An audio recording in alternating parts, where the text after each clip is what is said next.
ever find yourself wondering if there's like a limit to what we can actually know? A ceiling on knowledge itself? That's a fascinating question. Yeah, and that's what we're going to be diving into today. This idea that there might actually be a maximum number of bits in the universe. Like the universe only lets us use so many bits for computation total. So we're drawing from some fascinating lecture notes for this deep dive Okay.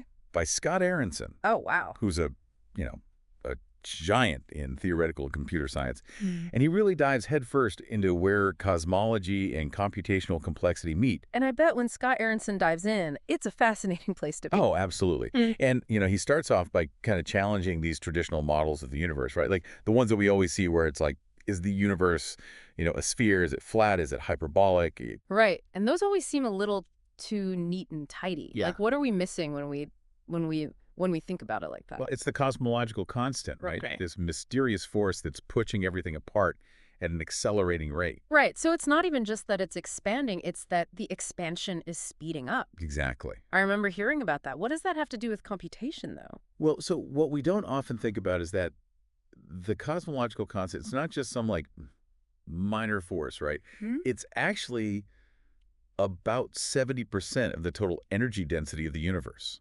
Wow. So it's really the dominant player in how the universe evolves and where it's going.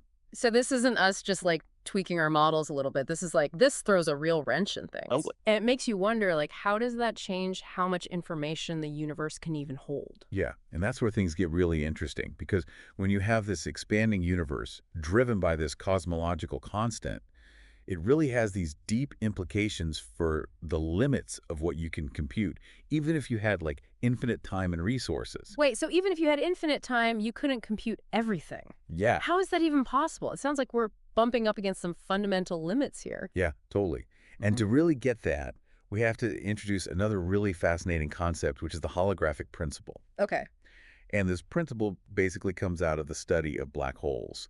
And it suggests that the information content of a region of space, it's actually not determined by its volume, but by its surface area. Wait, so you're telling me that like a a giant warehouse-sized hard drive can't hold as much information as a tiny micro SD card just because the card has more surface area? It's a little It counterintuitive. seems counterintuitive. Yeah, But very. that's the strange world of black holes and the holographic principle, right? Imagine that you keep adding data to this giant hard drive. Yeah. You keep adding it. Eventually, you cram so much energy in there, it's going to collapse into a black hole. And then you've got a data storage nightmare because you've lost it all Totally. into a black hole. But here's the interesting thing. That information, it doesn't just disappear. Okay. What it does is it gets encoded on the surface of the black hole, on the event horizon, which then becomes kind of like the ultimate hard drive. So it's like the universe's most efficient data storage is the surface of a black hole. That's a great way to put it. And there's a couple of really key ideas here. Okay. So one is this thing called the Bekenstein bound, which says that the information content of a black hole is proportional to its surface area, not its volume. Okay.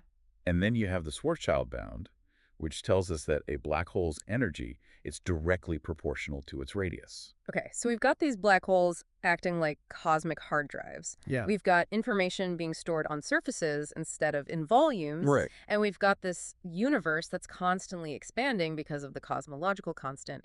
How do we bring those all together? So think about this expanding universe as almost like a canvas, right?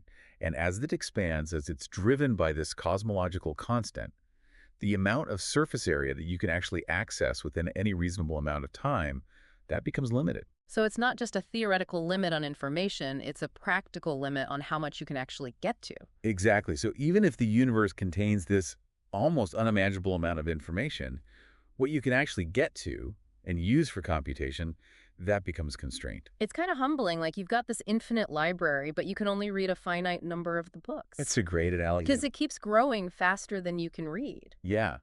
And so what this is really getting at is that the cosmological constant, by driving this expansion, it places a fundamental limit on what you can compute, even given unlimited time.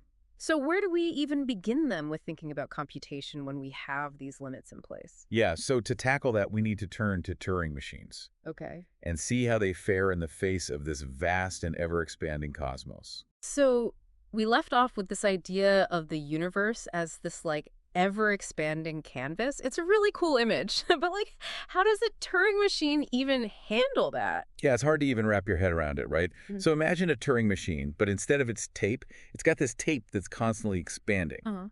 because of the cosmological constant. Okay. Aronson actually calls this the cosmological constant Turing machine, Huh? and it leads to some really interesting thought experiments. So instead of this nice, neat tape, it's like you're trying to keep track of these bits that are constantly, like, drifting apart. Yeah. It's like trying to build a house on a foundation that won't sit still. It's a perfect analogy, right? Yeah. Because it completely changes the rules. In a normal Turing machine, you can move the head back and forth. You can access any piece of information. But now with this cosmological constant stretching everything out, even accessing the information is a race against time. So it's not just that you can't store as much, it's that you can't get to it as easily. Exactly. That adds like a whole other layer to this. Absolutely. Like, imagine you're trying to search for a piece of information. Yeah. Even if you knew where it should be on the tape, by the time you got there, the expansion of the universe might have pushed it farther away. It's like reading a message on a rubber band while someone's stretching it out constantly. Exactly. And that's not even considering how do you actually perform computations on this thing, right? When the information's constantly drifting apart, even simple operations become exponentially more difficult. So how do you even measure computational complexity in this kind of a scenario? It's a great question. It feels like we need new rules, almost. Yeah, it's pretty uncharted territory. Hmm. But Aronson's argument is that in this scenario, complexity becomes really tied to how much information you can actually wrangle and process in a realistic time frame before it's just gone. It's beyond the cosmological horizon. So it's not just how much is out there, it's how much you can actually, like, work with. Exactly. It's like your sphere of influence. Exactly. And that sphere of influence is constantly shrinking, Yeah. right? Relative to the vastness of the universe. To really get this, imagine like a one-dimensional universe, just like a line, and it's expanding at a rate determined by the cosmological constant. Okay. I'm picturing it. So what does that mean then? Like, what can you compute in that? So in that scenario, the amount of information you could actually access Mm-hmm. would be inversely proportional to that cosmological constant. Okay. Smaller constant means a larger accessible region, you've got more computational power, but even then, just gathering that information within that region becomes super challenging. Because it's moving away from you. Exactly. It's like, remember that expanding rubber band? It's not enough to just have the message on there. You got to read it before it gets stretched too far. Yeah, it's like the universe is playing keep away with the information. Yeah. And then as you start adding dimensions, right?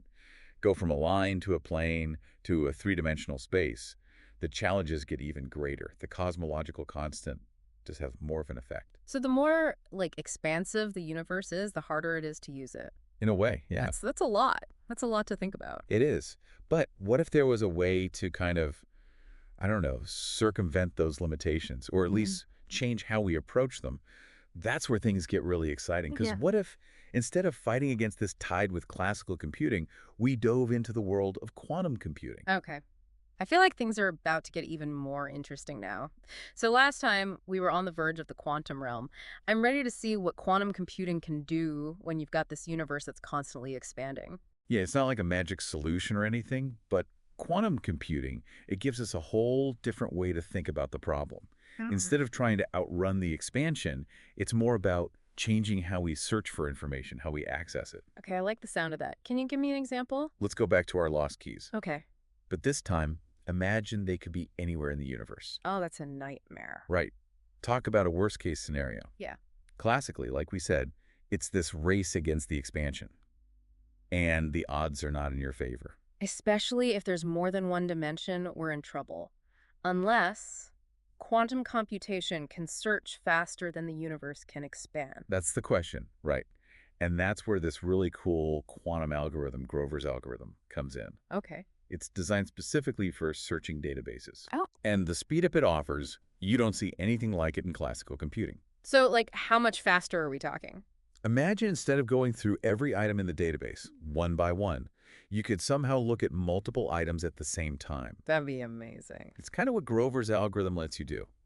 It can search a database with n items in roughly the square root of n steps. Wow. Okay. So if we've got Grover's algorithm, we can find those keys even in a multidimensional expanding universe, right? We've Yeah. done it. Well, there's a bit of a catch. Uh-oh.